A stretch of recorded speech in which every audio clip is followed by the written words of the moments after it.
بسم الله الرحمن الرحيم. الحمد لله رب العالمين والصلاة والسلام على سيد الأنبياء والمرسلين وعلى آله وصحبه أجمعين.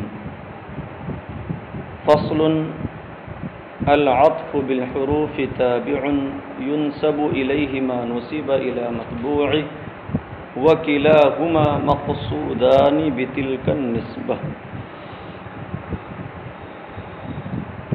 یہ خاتمہ کی دوسری فصل ہے عطف بالحروف کے بیان میں، کیونکہ عطف کی دو قسمیں ہیں، عطف بالحروف اور عطف بیان. تو امتیاز کے لیے یہاں عطف کے ساتھ بالحروف کی قید لگی ہوئی ہے، کیونکہ یہاں جو عطف ہوتا ہے وہ حروف کی شرط کے ساتھ ہے کہ حروف عطف میں سے کسی کا ذکر کیا جائے. عطف کا لغوی معنی موڑنا ہوتا ہے، اور اصطلاحی طور پر اس کی تعریف آ رہی ہے، کتاب میں وہی تعریف ذکر ہی کی گئی ہے. تو فرماتے ہیں العطف بالحروف تابع ينسب الیہ ما نسب الی مطبوعہ. عطف بالحروف ایسا تابع ہے جس کی طرف منسوب ہو وہ جو اس کے مطبوع کی طرف منسوب ہے. جس حکم کی نسبت مطبوع کی طرف کی جا رہی ہے اسی حکم کی نسبت کیا ہے؟ اس تابع کی طرف بھی کی جائے. تو کہتے ہیں کہ عطف بالحروف ایسا تابع ہے جس کی طرف منسوب ہو وہ جو اس کے مطبوع کی طرف منسوب ہے.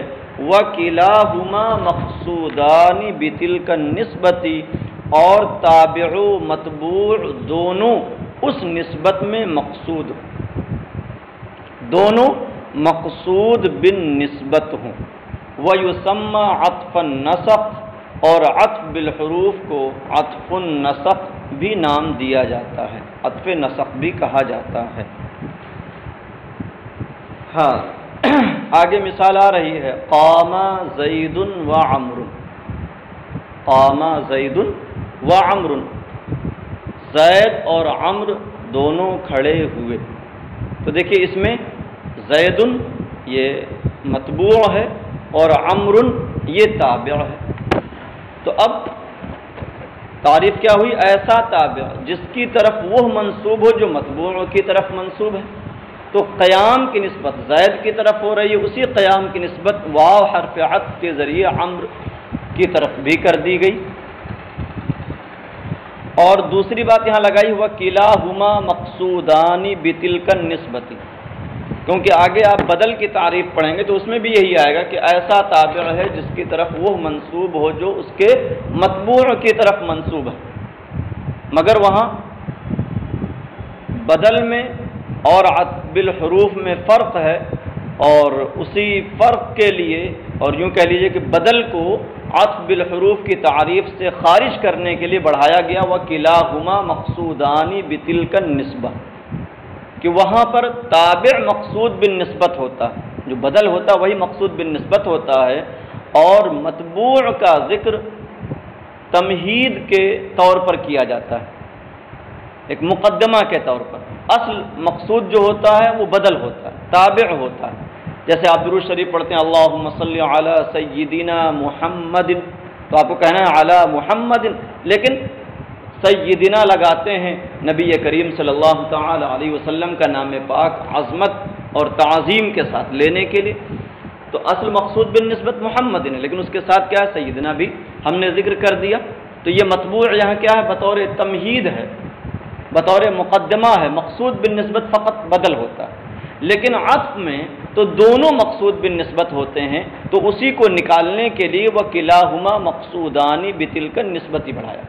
تو تعریف کیا ہوئی؟ عطف بالحروف ایسا تابع ہے جس کی طرف منسوب ہو وہ جو اس کے مطبوع کی طرف منسوب ہے، اور دونوں اس نسبت میں مقصود ہوں. دونوں سے مراد مطبوع اور تابع دونوں.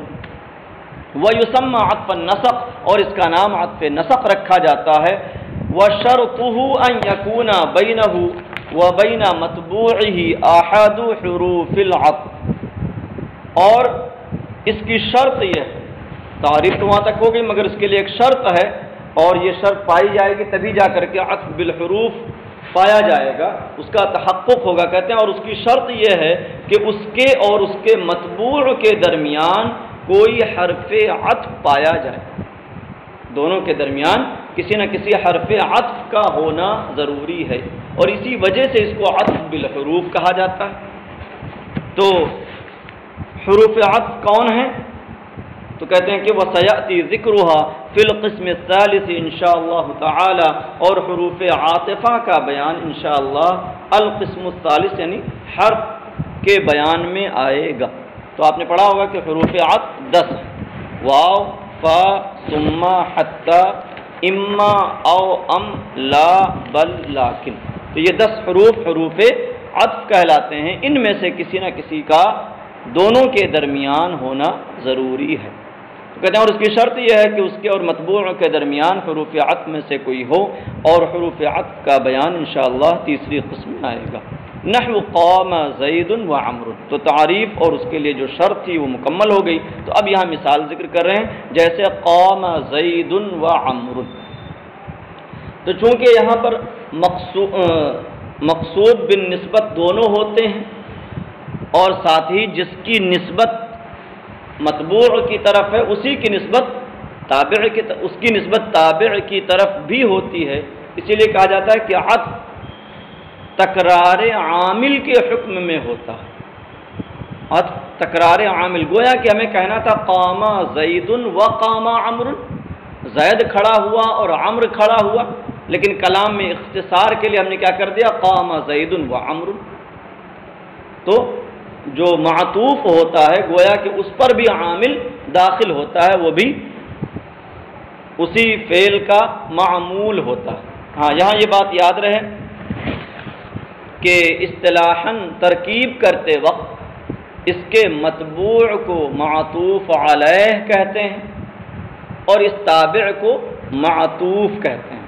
حرف عطف سے پہلے جو ہوگا وہ متبوع معطوف علیہ کہلائے گا، اور جو بعد حرف عطف کے بعد جو تابع ہے اسے معطوف کہا جائے گا۔ قام زید و عمر کی ترکیب یوں ہوگی، قام فعل ماضی معروف، زید معطوف علیہ، واو حرف عطف، امر معطوف علیہ اپنے معطوف سے مل کر اب یہ قام فعل کا فاعل بن جائے گا۔ یہاں ایک بات اور جان لیں، ذہن نشین رکھیں کہ عطف کی 2 قسمیں ہوتی ہیں، عطف المفرد علی المفرد اور عطف الجملہ علی الجملہ۔ ایک تو یہ ہے کہ مفرد سے مراد یہاں غیر جملہ، مفرد یعنی غیر جملہ کا عطف مفرد پر کیا جائے، غیر جملہ پر کیا جائے، اور ایک ہے جملہ کا عطف جملے پر کرنا۔ تو قام زید وقعد عمر، قام زید وقعد عمر، زید کھڑا ہوا اور عمر بیٹھا، یہاں 2 جملوں کا عطف ہو رہا ہے۔ قام زید پورے جملے پر، قعد عمر پورے جملے کا عطف ہو رہا ہے۔ اور ہم نے کہا قام زید و عمر، تو اس میں کیا ہوا، عمر مفرد کا عطف زید مفرد پر ہو رہا ہے۔ تو جب مفرد کا عطف مفرد پر ہوگا تو پہلا مفرد جس کے تحت ہے، جو چیز اس پر لاگو ہو رہی ہے، وہی ما بعد پر بھی اس معطوف پر بھی لاگو ہوگی۔ یہ بات آگے بیان کرنے جا رہے ہیں۔ جیسے یہاں کیا ہے، زید فاعل بن رہا ہے تو عمر بھی فاعل بنے گا، وہ نائب فاعل بن رہا ہے تو یہ بھی نائب فاعل بنے گا۔ معطوف علیہ مبتدا بن رہا ہے تو یہ بھی مبتدا بن جائے گا۔ معطوف علیہ خبر بن رہا ہے تو معطوف بھی خبر بن جائے گا، جیسے زید عالم و فاضل، تو عالم زید کی خبر ہے تو وہ فاضل بھی خبر بن جائے گا۔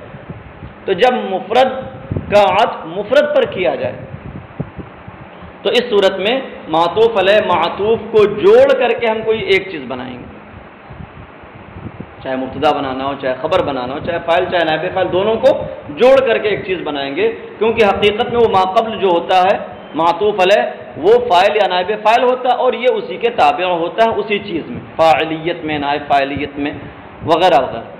تو دونوں کو جوڑ کر کے ترکیب میں بنا دیا جائے، اور جب جملے کا عطف جملے پر ہو تو دونوں مستقل بالذات ہیں، وہاں جوڑنے کی پھر کوئی ضرورت نہیں رہ جاتی۔ ہاں جملہ کا عطف جملے پر کیا جائے تو وہاں یہ بات کا دھیان رکھنا ضروری ہے کہ عطف الخبر علی الخبر ہو یا عطف الانشاء علی الانشاء. عطف الخبر علی الانشاء یا عطف الانشاء علی الخبر یہ جائز نہیں ہے. جملہ خبریہ کا عطف جملہ خبریہ پر کیا جائے گا اور جملہ انشائیہ کا عطف جملہ انشائیہ پر کیا جائے گا. ایسا نہیں ہو سکتا ہے کہ جملہ انشائیہ کا عطف جملہ خبریہ پر کیا جائے یا جملہ خبریہ کا عطف جملہ انشائیہ پر کیا جائے. اگر خبر و انشاء میں تبدیلی کے ساتھ آپ عطف کرتے ہیں تو یہ درست نہیں ہے. بات مکمل ہو گئی. اب آگے یہاں پر ایک ضابطہ بیان کر رہے ہیں، قاعدہ. وَإِذَا عُطِفَ عَلَى الضَّمِيرِ الْمَرْفُوعِ الْمُتَّصِلِ يَجِبُ تَأْكِيدُهُ بِالضَّمِيرِ الْمُنْفَصِلِ. کہتے ہیں اور جب ضمیر مرفوع متصل پر کسی اس میں ظاہر کا عطف کیا جائے، عطیفہ جب عطف کیا جائے ضمیر مرفوع متصل پر، کس کا عطف کیا جائے؟ کسی اس میں ظاہر کا.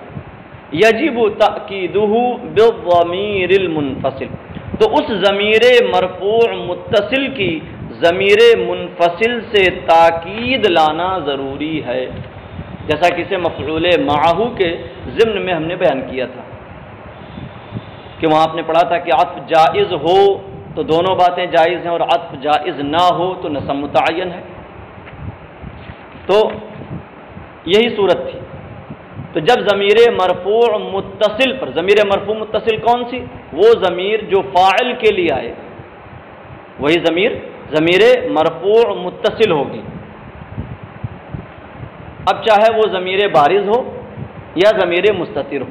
ضربہ میں ہوا ضمیر پوشیدہ ہے اور ضربتو میں تو ضمیر بارز ہے، دونوں ضمیر مرفوع متصل ہیں. تو جب ضمیر مرفوع متصل پر کسی اس میں ظاہر کا عطف کیا جائے تو اس ضمیر مرفوع متصل کی ضمیر منفصل سے تاکید لانا ضروری ہے. یعنی وہاں پر اسی طرح کی ایک ضمیر منفصل لائی جائے گی جو اس کی تاکید بن جائے گی. جیسے مثال دے رہے ہیں ضربت انا وزید. تو معاملہ یہ ہے کہ ضمیر مرفوع متصل چونکہ عامل سے لگ کر ہی آئے گی، وہ الگ ہو نہیں سکتی ہے، تو اس اعتبار سے وہ ضعیف ہے، کمزور ہے، اور اس میں ظاہر اپنے آپ میں مکمل ہے، اس کا کسی سے کوئی ایسا اتصال تو ہے نہیں، لہذا یہ قوی ہے اور وہ ضعیف. تو بناء القوی علی الضعیف لازم آ رہا ہے. قوی کی بنیاد مطلب قوی کا بوجھ ضعیف پر ڈالنا، جس پر ہم اس کو لاد رہے ہیں وہ ضعیف، اور یہ درست نہیں ہے. اس لیے اس کو قوی بنانے کے لیے ایسا کیا جاتا ہے کہ اس کی تاکید ضمیر منفصل سے لے آتے ہیں، تو اب دونوں مل کر کے قوی ہو جائیں گے. اب بناء القوی علی الضعیف لازم نہیں آئے گا. تو کہتے ہیں جب ضمیر مرفوع متصل پر عطف کیا جائے تو اس کی ضمیر منفصل سے تاکید لانا ضروری ہے. جیسے ضربت انا وزید الا اذا فصل، مگر جب معطوف علیہ اور معطوف کے درمیان فصل کر دیا جائے، کوئی چیز بیچ میں لے آئی جائے تو اب تاکید ضروری نہیں رہے گی. الا اذا فصل، مگر جب فصل کر دیا جائے. نحو ضربت اليوم وزید، جیسے ضربت اليوم وزید. دیکھیں الیوم کے ذریعے ضربت وزید اب بھی ہے، وزید کا عطف کس پر ہو رہا ہے؟ تو ضمیر مرفوع متصل پر، لیکن چونکہ الیوم سے یہاں فصل ہو گیا تو اب وہ خرابی لازم نہ رہی اور اس وجہ سے وہ ضروری نہ رہا. جیسے آپ نے تانیث والی بحث میں پڑھا تھا کہ اگر فاعل مؤنث حقیقی ہو تو فعل کا مؤنث لانا ضروری ہوتا ہے، لیکن فصل ہو جائے تو ضروری نہیں رہ جاتا، اختیار ہو جاتا ہے. جیسا ضربت اليوم وزید.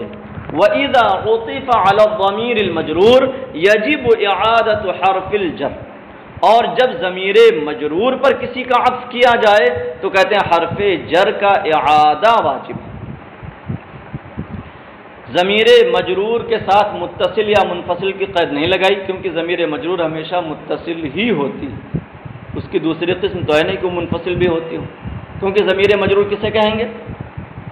جو حالت جر میں واقع ہو، اور حالت جر میں ہونا یا تو اضافت کی بنیاد پر ہوتا ہے یا حرف جر کے دخول کی بنیاد پر ہوتا ہے، اور مضاف الیہ ہمیشہ مضاف سے متصل ہوتا ہے، اور ایسے ہی مدخول جر، مدخول حرف جار ہمیشہ حرف جار سے متصل ہوتا ہے. تو ضمیر مجرور ہمیشہ متصل ہی ہوتی ہے، منفصل نہیں ہوتی ہے، اس لیے ہم مطلقاً لکھا علی الضمیر المجرور۔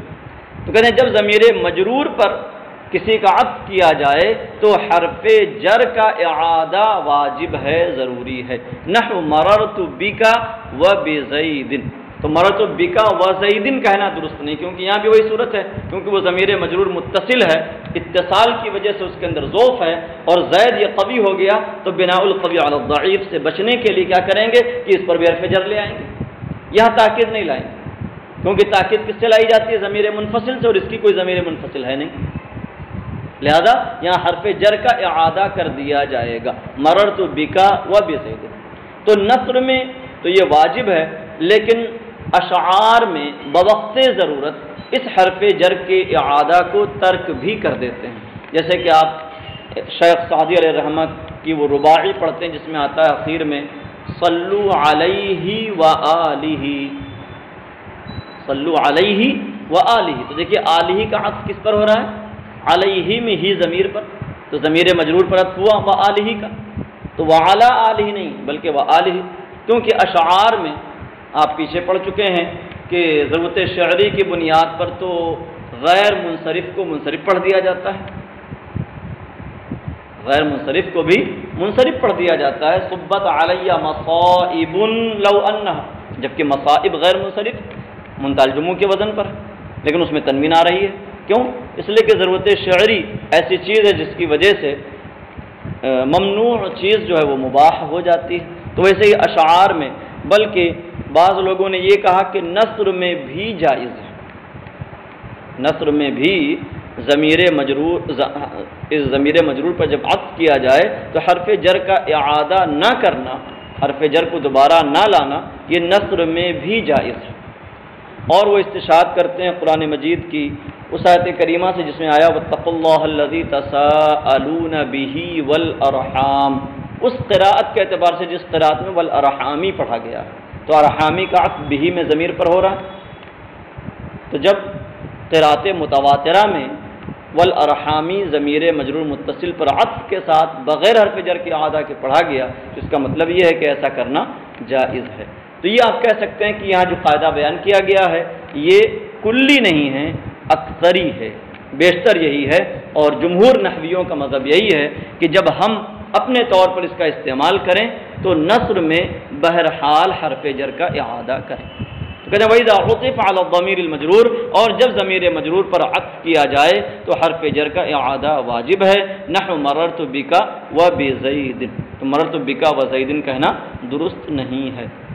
یہی وجہ ہے کہ آپ نے ابھی پیچھے پڑھا وَشَرْطُهُ أَن يَكُونَ بَيْنَهُ وَبَيْنَ مَتْبُوعِهِ، بَيْنَهُ وَبَيْنَ مَتْبُوعِهِ، تو یہاں دیکھیے وَبَيْنَ مَتْبُوعِهِ میں متبوع کا عطف بَيْنَهُ میں ہو ضمیر پر ہو رہا تھا، تو بَيْنَهُ وَمَتْبُوعِهِ نہیں کہا، بلکہ بَيْنَهُ وَبَيْنَ مَتْبُوعِهِ، بین کا اعادہ کر دیا گیا۔